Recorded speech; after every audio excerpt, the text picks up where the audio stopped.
Welcome to Uncommon Sense, Politics, Business, Life podcast. Uncommon sense is the ability to think outside the box and use innovative reasoning to solve problems. Uncommon sense involves believing that there are infinite solutions to problems, even if they seem impossible. Uncommon sense can be used in business to create winning strategies that are more relevant to customers, suppliers, employees, and even the community. And in politics, uncommon sense can be used to understand the challenges facing democracy, develop better responses and proactive solutions, and create a better government for everyone. Of course, everyone knows we've been going through some turmoil these days with politics, especially, which actually relates to business. Donald Trump, in the last couple of months, has been promising that he's going to levy tariffs on Canada up to 25% because he thinks there were unfair trade practices. But then he switches gears immediately because he knows legally he can't do that unless he puts in that there is an emergency and it's a security issue for the Americans. And our border is porous. Migrants are flooding down there, and fentanyl is coming down by the tons and killing Americans, which we all know is fictitious at best. In fact, there are more migrants moving north out of the United States into Canada illegally than there are coming from Canada into the United States. Also, there is more fentanyl, about 10 times as much fentanyl coming from the United States into Canada as opposed to fentanyl going into the United States. So we know that he's using it as a tactic to negotiate whatever. We're not quite sure, because I think what we can all conclude is Donald Trump has another motive in all of the things he's doing. He's a developer. Developers like to have you focus in one area while they're doing something in another area. That's really the art of their negotiations, is how they try and get the best deal they can for themselves. I'm not quite sure whether Donald Trump is trying to do it for the best deal he can for Americans. I think he's still the developer, looking out for himself and how he can promote himself. But anyway, I've got with me a really cool business and an incredible guy who has done something that a lot of Canadians have done. And a lot of his friends probably said, Erik, you're crazy. What you're doing is absolutely nuts. And you know what? It all started with one pepper.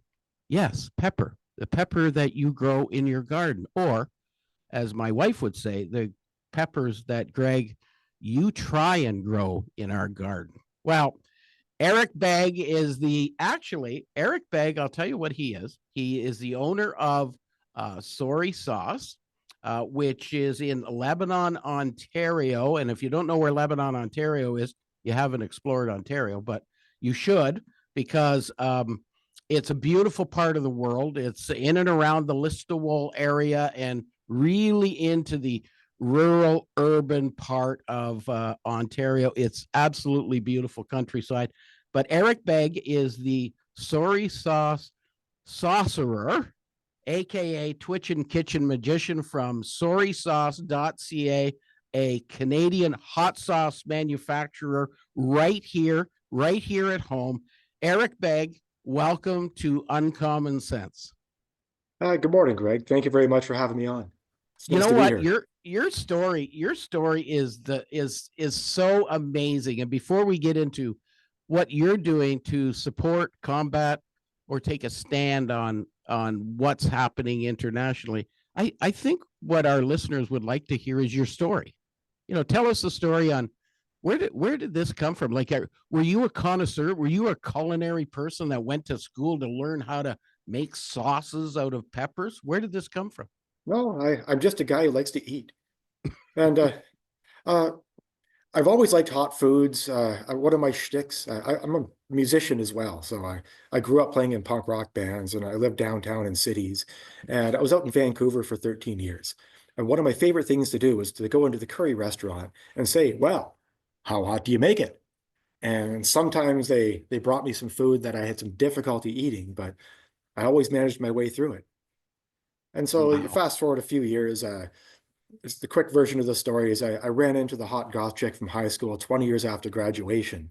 And by that time, she had enough baggage and lowered expectations that, hey, I'm in. We got married, and I sold off my downtown loft in Hamilton, and we bought a place in the suburbs. And our Brady bunch of my one cat and 9 guitars, with 9 have brought in 4 kids. Emily, Liam, Connor, Tessa, shout out to the kids. They're great. It's been like 17 years now, I think. But I started some backyard gardening. So I figured my parents were hippies when I was growing up, and there was always a garden going. So I thought I could help feed the family. But it being the suburbs, I had a suburban raccoon who tore up and destroyed everything I planted, except for a ghost pepper, which at that point was a novelty for me, as they're still relatively new, and I wanted to see if I could eat it. And it turns out I couldn't. But I made a hot sauce with it, and I brought it to work, and one of my Jamaican friends really liked it. So I figured I was onto something. So maybe I'd start making more hot sauce and start working in that realm, because it was raccoon proof. And I was playing in a rockabilly band, so the first sauce was called Go Man Go. It's Everyone starts with a mango sauce. It's just such an obvious starting point. But after a few years, the kids were all off at university, and I was starting to outgrow the backyard. So we sold off from Burlington, and we bought an 1888 church in Lebanon, just on the outskirts of Listowel. It's a northwest corner of Mapleton, if you know where that is, Yep. just up from Lake Conestoga. And so we got 3/4 of an acre. And over the last several years, I've gradually destroyed a very nice looking lawn and replaced it with landscape fabric and pepper plants. Wow. Yeah. So today, you've branched out from the mango hot sauce. You now Yeah. have, how many hot sauces I know some of them are in and out of season depending on what's available, but how many sauces traditionally do you make? Uh, Generally, when I'm at the Guelph Farmers Market on Saturdays year round, I've got a roster of about 15 or so hot sauces. If you go through my recipe book of stuff I've made over the years, it's somewhere around 30. I've made a few one-off sauces that are just unusual. And that sort of, it fits into my wheelhouse with that background in punk rock.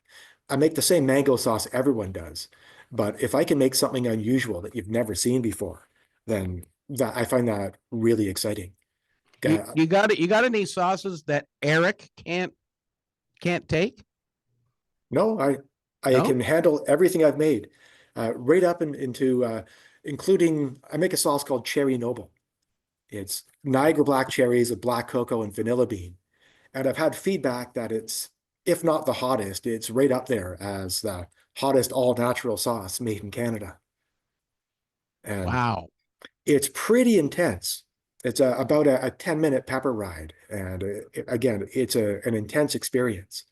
But I've had so much hot sauce over the last 11 years doing this that last year I participated in the Monsters of Schlock circus sideshow at a tattoo expo, and I put Cherry Noble in my eyes.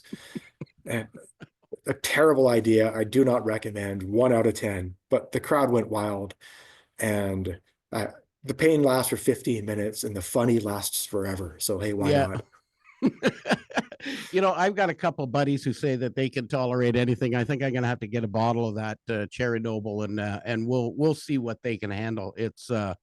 That sounds unbelievable. I remember as a kid years and years ago, there was a wing place that opened up, and it was I think it was called Saucy Lips or something back in the day, and they had Burn Your Face Off was the wing sauce that they had.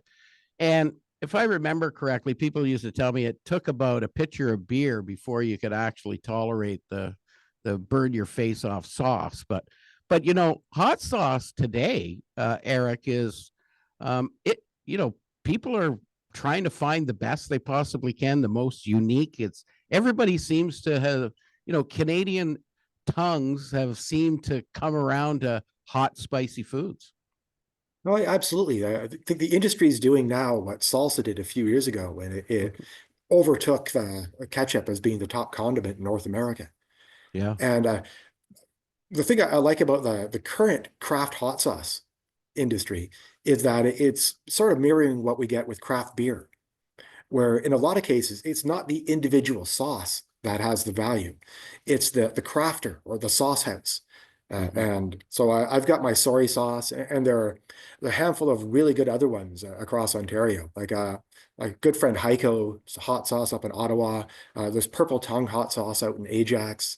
Just two Mhm. right off the top of my head. There's the Hub out in Stittsville, sort of near Ottawa. So it's the creativity of the individual sauce maker and what they and their team are able to come up with that I think Mhm. now has the value. It's the saucerer. Yeah, that's part of that kitchen alchemy. Yeah. And that's where the fun comes in. Like I like Mhm. to make the weird stuff. Like a few Mhm. years ago, I happened upon about a half bushel of pawpaw, which is it's a native to Ontario. It's a tropical fruit in the custard apple and soursop family. When Hmm. it's right fresh, right off the tree, it's like a mango banana combination. But when it ripens a few more days, you sort of lose that mango and you get more of like a creme brulee hit of molasses kind of flavor. Wow. And so I made a hot sauce with that. And the fruit was really important to our indigenous population before my ancestors moved over. Mhm. It's not a commercially viable fruit because it spoils a few days after picking. It's ripe for about 3 weeks a year. So we Mhm. got more of the things like apples or some of the stone fruit that keeps better. Mhm. But making that one batch of pawpaw hot sauce was a great experience. it's a, it's a fantastic story. I think it's great. I have to tip my hat to the name of your company, Sorry Sauce. And I think it's obviously, if people haven't got it yet, it's kind of a play on, Canadians are always saying sorry for everything. And Erik is saying sorry for the impact or the effect you're having on my sauce, but it's typically Canadian. So what a great name to a company. Oh, thank you very much. And that's part of the sort of the punk rock background as well. There's a lot of satire, there's a lot of comedy. Uh, the best way to affect social change is to make it fun. Mhm. Yes, no one shows up to the revolution unless it's a party. Yeah. Yeah, just to take a page out of the MC5 there. But it's it's sort of a tongue-in-cheek dad joke where Yeah. I'm not really apologizing for the sauce. It's just something that Canadians say. Yeah. And when Yeah. people at the market, they say, "Hey, is it that hot you have to apologize?" And I said, "No, not at all. It's just something we say. I I have to say it. I don't have to mean it. You don't have to accept it. It's just something we say. Like we don't care. Hey, how you doing? I don't care. It's just it's just something we say." Yeah. And, and so one of my taglines is that every bottle comes with a free apology. And if you order from my website, you can actually choose a free apology and put it in your basket. And then Oh, that's cool. yeah, I'll pull out a soy sauce sticker and I'll handwrite one on the back saying, "Hey, Greg, thanks very much. Please accept my apologies," and sign my name. And hey, there you go. I think that's what a great play. What a great little business. I think it's fantastic. And the other thing that I think that Canadians should admire you for is you standing up for Canada in the way you are. So tell us what have you been doing as a result of Donald Trump's tariff threats and all of the anxiety that businesses are facing with respects to that. Well, I think that Donald Trump is just the most recent incarnation. There's been a gradual drift happening in the States over a bunch of years. I stopped going down there after September 11th when they started rounding up war resistors and calling them domestic terrorists. So it just made me a little uncomfortable with some of the stuff that was happening. And I figure every dollar you have is a vote that you can cast. And I'd Mhm. rather vote for something that I support than vote for something I don't support. So I Mhm. started divesting myself away from American products. And when I started soy sauce, there's really no need to buy American products because most of what I use grows locally. A few things don't, obviously. It's hard to get like pineapple or mango or orange. Mhm. But for the most part, I can buy things like carrots, onions, garlic, maple syrup just from my neighbors. I'm surrounded by these 200-acre Mennonite farms. And if I buy from my local community, I get three things I really like. So the money stays in the community. And my garlic farmer, Elam, I buy garlic from him. His kids get shoes. That money doesn't get paid out to shareholders somewhere. Mm-hmm. As a bonus, the stuff is just fresh. I mean, I had one batch of garlic where I had to ride out into the field with him and sit on the fender of the tractor and hold on and try not to fall off and try not to die, and then dig up some garlic and wash the mud off and go to the kitchen with it.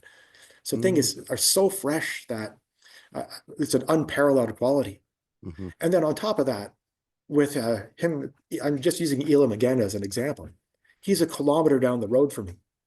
So there's absolutely no climate footprint. I can walk down there with a wagon. It gives me a plastic bin. I husk the garlic. Emily and Nina help me out with it. I give him back the bin, and he uses it again for the next order. So that's 3 wins. Yeah. Yeah. And it's so important that Canadian businesses, I think, obviously there are, it's sometimes about divesting your interest, but it's come at a cost to you over a period of time, but you've built better relationships and more long lasting relationships, and ones that will support your business and continue to help you grow your business along the way. Not only that, they're friendlier businesses because they're your neighbors, they're fellow Canadians. Absolutely. So we build a relationship and we end up being friends. And then we move away from sort of the transactional side of business, where we're just merchants exchanging money and exchanging goods. And so now if I'm going to buy garlic, it takes me an hour, because I can't just go in there and pick up the bin. I have to go there and we talk about the kids and we talk about the neighborhood and who's doing what. And there's a whole connection with it. There's a similar shop down in Elmira called Irrigation Plus. It's another Mennonite shop, so it's cash only. But I get a lot of my potting mix or irrigation supplies down there, obviously. Yeah. And we've gotten to know each other over the years. I walk in, they say, "Hey, it's the pepper guy. Are you sorry?" and you don't get that with some of the larger retailers, or especially with internet orders. Things just show up on your porch, and there you go. You don't have that human connection. Well, Erik Begg, it's been wonderful to have a quick little chat with you. We're going to have more chats as we go along, because I'm really interested in this. I'm really interested in how you get peppers to grow. Actually, I've tried and tried and tried, and I just can't seem to get that done. My wife makes fun of me. I make fun of her because I turn it over to her one year, and she can't do any better than me. But for sure, we're going to be seeing you this summer when we get up to the cottage. We basically live there all summer, so we'll be coming over to visit a number of times. But what I want all those people listening to really pay very close attention to what they're doing when they're doing their shopping. Choose Canadian, choose local too. Erik and his family are running a great little business right here in southwestern Ontario. For most of the people in the region of Waterloo, where you're a 20-minute drive right to where Erik is, and don't forget, you can really easily do this online. Sorrysauce.ca. Don't just help Erik Begg and his family, help Canadians survive, and let's make this the year of Canadian businesses. So thanks very much, Erik, for joining me today. Thanks, Greg. I'm tuning in from the Garden of Apologies Pepper Farm. That's fantastic. I'm Greg DeRocher, and this was Uncommon Sense, Politics, Business, and Life. That was great, Erik. Awesome. Hey, thank you.